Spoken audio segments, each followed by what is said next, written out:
I want to bring attention to three things I believe will kill any relationship, and three things we should guard against if we want our relationship to thrive and last a distance. Now, these are not three things that are obvious. In my own opinion, it's not what a lot of people talk about. You have your infidelity, lack of communication, finance, sexual attraction, compatibility. You have all those things, and they are valid, right? But I just want to talk about three things that can creep up on us. They're not so obvious. They're things that we probably don't pay so much attention to.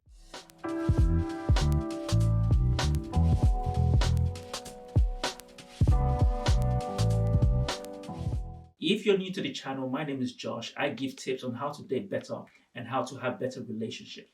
If you have not yet subscribed, please subscribe, hit the bell so you know when I post my video. The first, I call them relationship killers. The first relationship killer I want to talk about is differences.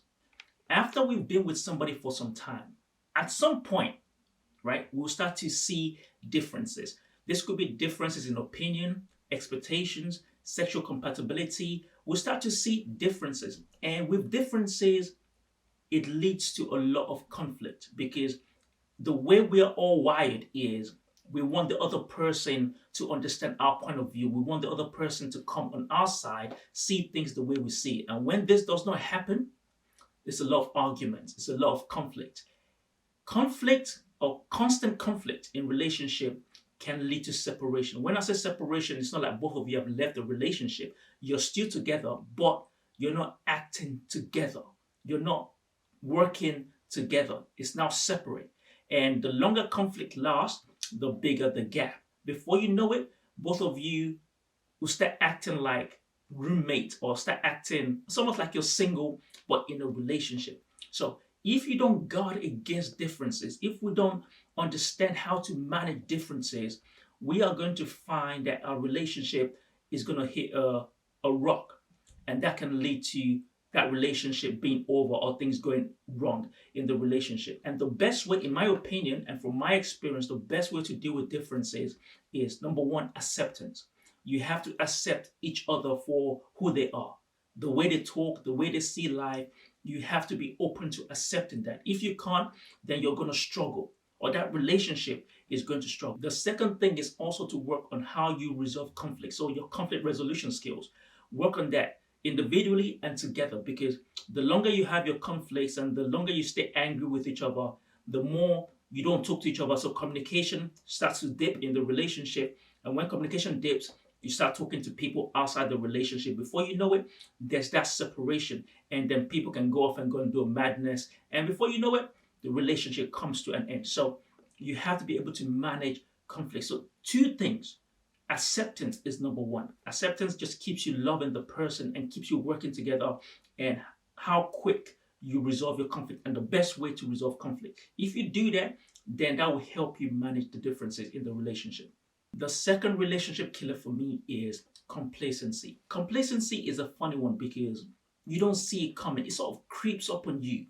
And it comes from this arrogance and assumption that whatever you do, whatever you say, however you act, your partner is not going to leave.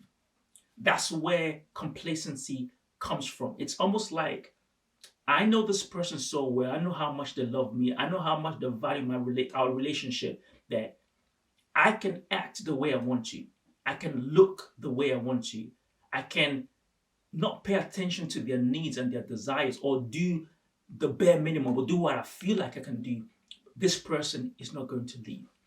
And I feel like that is a massive mistake. As a matter of fact, as soon as you start having that type of feeling, I say it's the beginning of the end of that relationship, because people can leave irrespective of how somebody loves you, irrespective of how kind they are. Everybody has their limits. Yes, they might not leave physically, right? They might not leave physically, but they can leave mentally and emotionally. And if you are not careful, you'll be in a relationship with somebody that has checked out. You just realize that they're no longer forthcoming.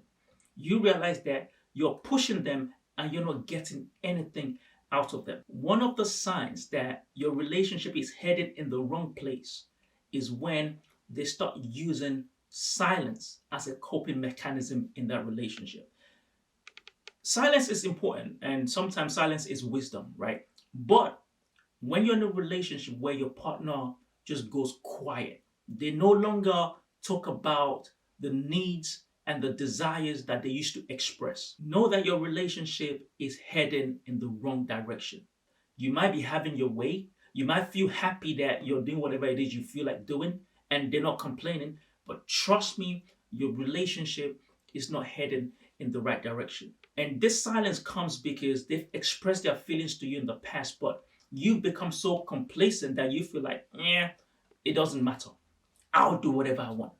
I'll do what I can do. You're not going to go anywhere.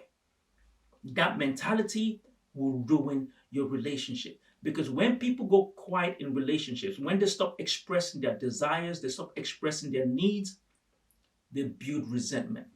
They're looking at you as somebody that cannot do much for them, and they resent you for it. But they will not say it for the sake of peace. If I talk, they're going to get defensive. So I'd rather not say anything. But we're human beings.